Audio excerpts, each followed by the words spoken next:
ધરપકડ આવ્યું છે, એનું બોક્સ ઓફિસ કલેક્શન, ધબકારો જબરજસ્ત રીતે ચાલે છે, એનું બોક્સ ઓફિસ કલેક્શન, અને વાંકી ચૂકી લવ સ્ટોરી વાંકું ચૂકું ચાલે છે, એનું box office collection.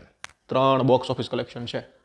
ત્રણેયના box office કલેક્શનની વાત કરું ને એની પહેલાં હું એક વાત ઘણા વર્ષોથી કહેતો આવ્યો છું અને હજી તમને કહું છું. એક તમારા માટે મેસેજ છે, એક સલાહ છે. પબ્લિક રિવ્યૂ કોને કહેવાય? તમે બધા એવું માનો છો કે થિયેટરનો જે એન્ટ્રીનો ગેટ છે ત્યાંથી જે પબ્લિક એક્ઝિટ લે છે એ પબ્લિક ફિલ્મ વિશે બોલે છે તો એ પબ્લિક રિવ્યૂ છે. એવું નથી. તમે બોલિવૂડની ફિલ્મો જોવો છો એમાં ઘણા લોકો એવા છે જે પબ્લિકના ઓથેન્ટિક રિવ્યૂ લે છે.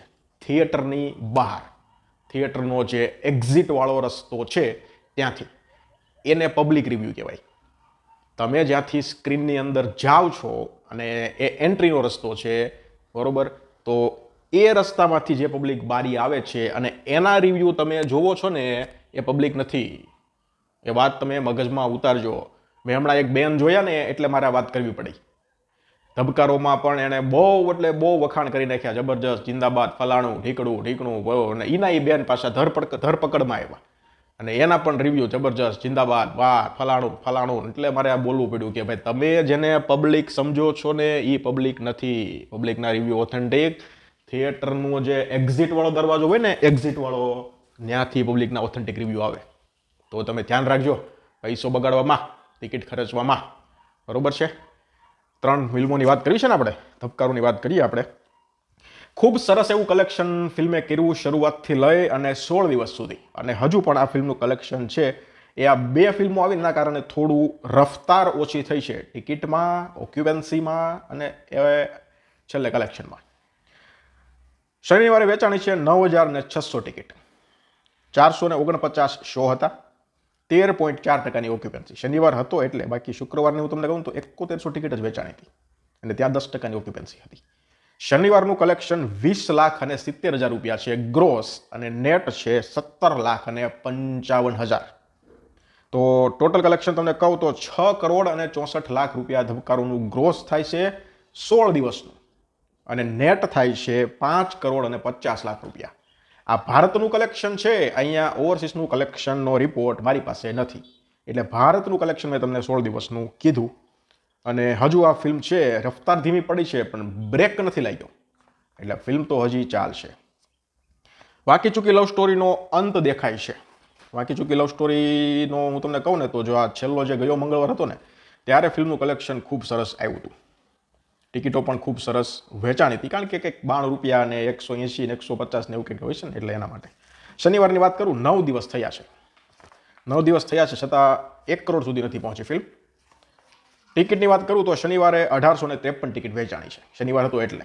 શુક્રવારે તો 422 ટિકિટ હતી. શુક્રવારે શોએ 62 જ હતા, પણ શનિવારે 75 શો થયા. અને ઓક્યુપન્સી તમને વાત કરું તો સૌથી ઓછી ઓક્યુપન્સી હોય ને તો એ હતી શુક્રવારે, એટલે કે 8મા દિવસે 5.7% ઓક્યુપન્સી હતી. પણ શનિવારે થોડીક વધી, 19% ઓક્યુપન્સી થઈ ગઈ, વાંધો ન આવ્યો, એવરેજ આવી ગઈ. ગ્રોસ કલેક્શન તમને કહું તો શનિવારનું આવ્યું છે 4,20,000 રૂપિયા ગ્રોસ, અને નેટ આવે છે 3,55,000 રૂપિયા. તમને હું ટોટલ કલેક્શન કહું, 74 લાખ રૂપિયા થાય છે ગ્રોસ, અને 63 લાખથી 64 લાખ રૂપિયા થાય છે નેટ. આ રીતનું કલેક્શન છે. હવે આવતા વીકમાં લગભગ આ ફિલ્મ છે એ જોવા નહીં મળે. ધરપકડની વાત કરીએ તો પહેલો દિવસ નબળો રહ્યો પણ બીજો દિવસ સારો રહ્યો. પહેલા દિવસનું કલેક્શન તમને ખબર છે, હું કહી દઉં તમને. 15,60,000 રૂપિયા ગ્રોસ આવ્યું છે અને 13,20,000 રૂપિયા નેટ આવ્યું છે. બીજા દિવસની વાત કરું તો ટિકિટ ખૂબ સરસ વેચાણી, 11,060 ટિકિટ વેચાણી, 795 શો હતા, 278 સ્ક્રીનમાં ચાલી અને 8.4% ઓક્યુપન્સી હતી. પહેલા દિવસ કરતાં વધારે હતી, એટલે રવિવારે વધવાની છે, એ વાત 100% છે. 23 લાખ રૂપિયાનું ગ્રોસ આવ્યું છે, અને પહેલા દિવસે 15 લાખ રૂપિયા હતું. 23 લાખ રૂપિયા શનિવારે ગ્રોસ આવ્યું છે. રવિવારે લગભગ 30 લાખ ગ્રોસ થવું જોઈએ, 30 થી 35 લાખ. નેટની વાત કરું તો 19,72,000 રૂપિયા નેટ આવ્યું છે, એટલે નેટ 25, 26, 27 લાખ રૂપિયાની આસપાસ નેટ જવું જોઈએ રવિવારે. 2 દિવસનું ટોટલ તમને કહી દઉં તો ગ્રોસ આવ્યું છે 38 લાખ રૂપિયા અને નેટ આવ્યું છે 33 લાખ રૂપિયા. એટલે હવે અત્યારે હરીફાઈ જોઈએ ને, ધરપકડ અને ધબકારો, આ 2 વચ્ચે થાય એવું લાગે છે. આમાં વાંકી ચૂકી લવ સ્ટોરી છે ને એ સાઈડ થઈ જશે. તમે આ ત્રણેય ફિલ્મ જોઈ હોય અને ત્રણેય ફિલ્મના વિશે તમારે કાંઈ બોલવું હોય કઈ સારી છે, કઈ એવરેજ છે, કઈ ખરાબ છે, જે કાંઈ કહેવું હોય ને એ કમેન્ટ સેક્શનમાં મને કહી દો. ચાલો, ધન્યવાદ.